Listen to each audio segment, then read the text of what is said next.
Eso me plantea otra duda. ¿Un exorcista sin fe puede exorcizar a una persona sin fe? Pues por lo que he dicho antes, evidentemente que sí.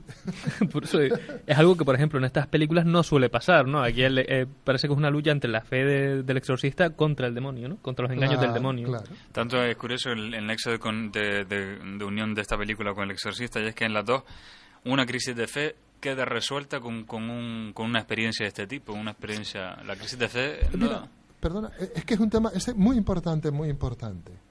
Está ocurriendo con la oración para sanar el mal espiritual lo que está ocurriendo en el mundo de la parapsicología, etcétera, etcétera. Pretenden, con determinadas manifestaciones parapsicológicas, afirmar la existencia de lo trascendente. Me explico con otro lenguaje.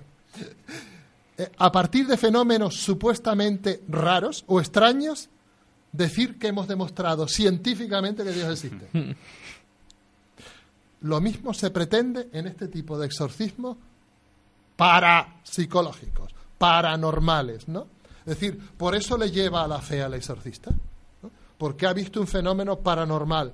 Pero es el problema de que en el bautismo, en la celebración de la Eucaristía, no hay ningún fenómeno paranormal.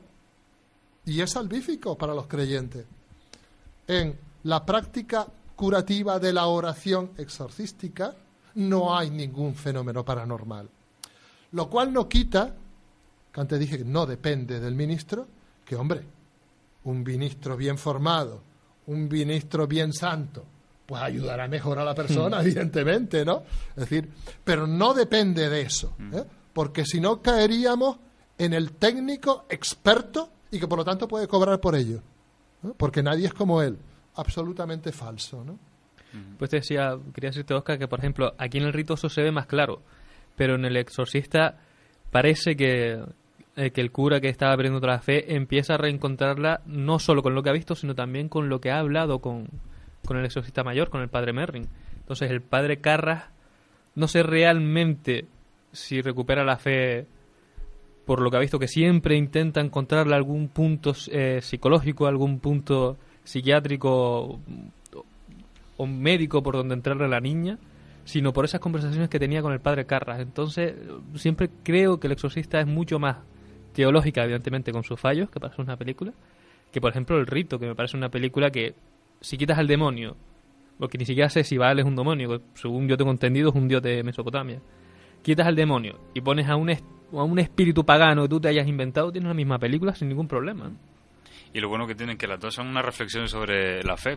Siempre han servido como pretexto, más El Exorcista, por supuesto, esa conversación que tienen luego en la escalera de ¿y por qué esto? ¿Y por qué pasa esto? Y lo que quiere es que nos comportemos como animales, que fue una escena que se eliminó del metraje original del Exorcista, y cuando se hizo la versión del director, que es un reestreno de la misma, William Peter Blythe, el escritor, dijo: incluye la escena que yo escribí expresamente porque es la que explica todo, es la que explica toda la película, esa conversación del padre y le pregunta ¿y por qué esta niña? Y dice: el motivo no es esta niña, el objetivo del demonio es que quiere que nos veamos como animales, que no confiemos en Dios.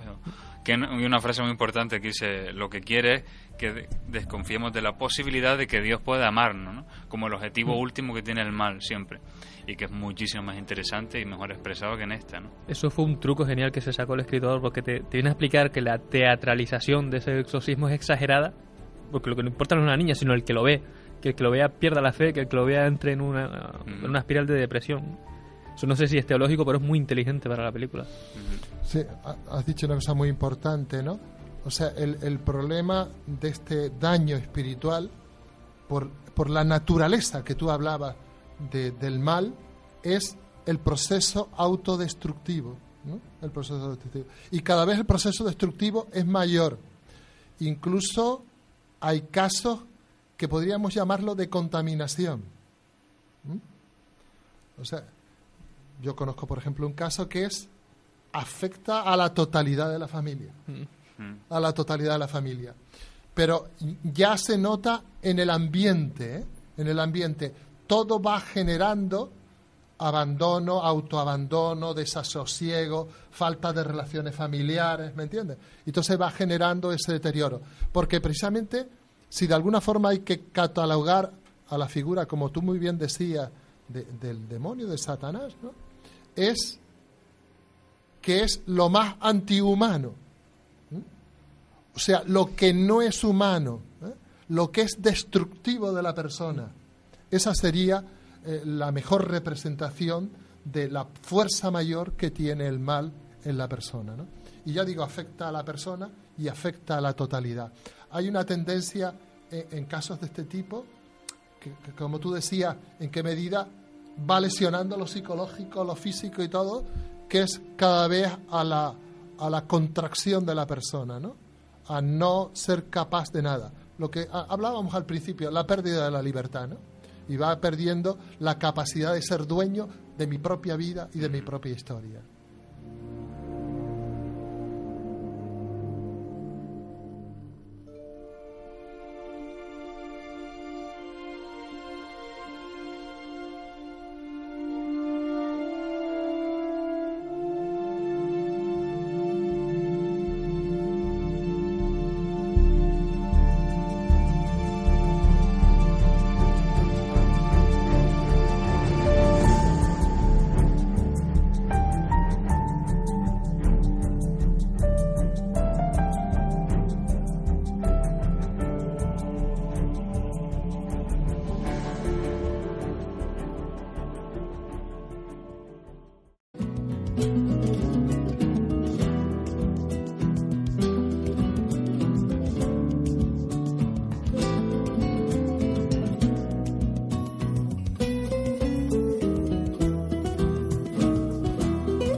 Seguimos en sesión continua hablando del rito, hablando de exorcismo y cine, acompañados de José Antonio Rodríguez Roca, uno de los mejores teólogos que tiene el Centro Teológico, entre otros, pero uno de los mejores.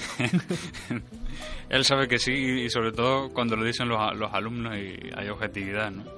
Y cuando le dicen alumnos que ya no dependen de la nota, más objetividad tiene que haber, ¿eh? Seguimos reflexionando sobre el rito con una otra escena también muy, digamos, que tiene ese tinte de realidad, y es otra charla de este curso que aparece en la película, donde se plantea una interesante discusión de cómo diferenciar una fe en un elemento como es un exorcismo a comparado a otra fe donde el sentido común siempre dice que es alucinación. El signo más evidente de una posesión es la reacción negativa a los objetos sagrados. Crucifijos, agua bendita.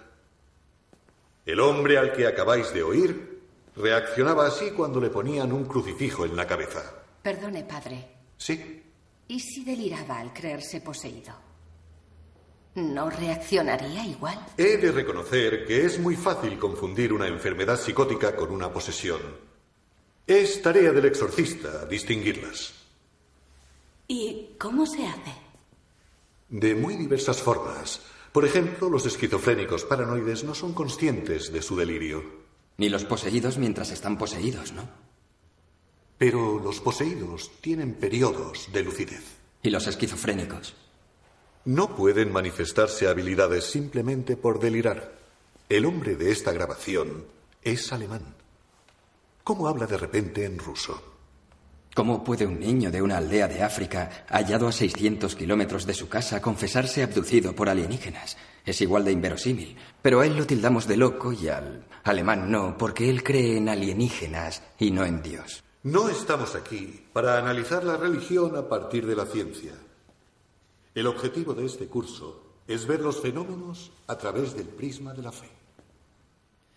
¿Es real todo esto, José Antonio, de los síntomas de una posesión, como este signo como aislamiento, apatía, el temblor persistente de algún miembro, Y sobre todo algo que no se nombra en esta película, pero sí lo nombra la otra película, El Exorcista, como una exigencia del ritual, que conociese algún idioma que no conociese, claro, como un signo. ¿Es real estos síntomas o estos objetivos que se piden? Perdón, antes que conteste, porque creo que hay más por donde coger en este diálogo.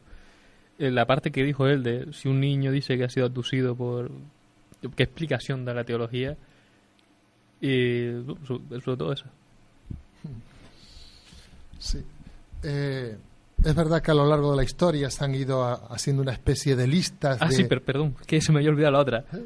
¿Puede haber teología de este estilo sin ciencia? Es decir, es que hay veces que la gente, tanto cristiana o atea, la suelen diferenciar mucho, ¿no? Es decir, yo no veo que haya tanta diferencia, que la teología se tenga que alejar de la ciencia para explicar ciertas cosas. Totalmente de acuerdo. Estaba diciendo, retomo enseguida, estaba diciendo que a lo largo de la historia se han ido haciendo listas para discernir el fenómeno. Un fenómeno que desborda por incomprensible, eso de entrada, que desborda por incomprensible. En cada momento las notas se ponían según la preconcepción que hubiera de qué era el mal y cómo eran los perfiles del mal, ¿no? Esto cada vez se ha moderado más y los estudiosos más severos cada vez lo restringen más. Porque incluso yo me atrevería a darle la vuelta. El signo más significativo es el grado de deterioro humano que haya. Ese es el signo más identificativo. Entonces, porque realmente eso que podemos pensar daño a Dios, a Dios no se le puede hacer daño, porque es precisamente lo inabarcable, ¿no? Entonces, el daño a Dios es el daño que se le hace al hombre. Entonces, cuanto más dañada una persona está, más grave es su situación. Por eso, ¿cómo afrontarlo? Mejor es cómo afrontarlo. Y eso nos ayuda a discernir. ¿Cómo afrontarlo? Pues con todas las dimensiones humanas.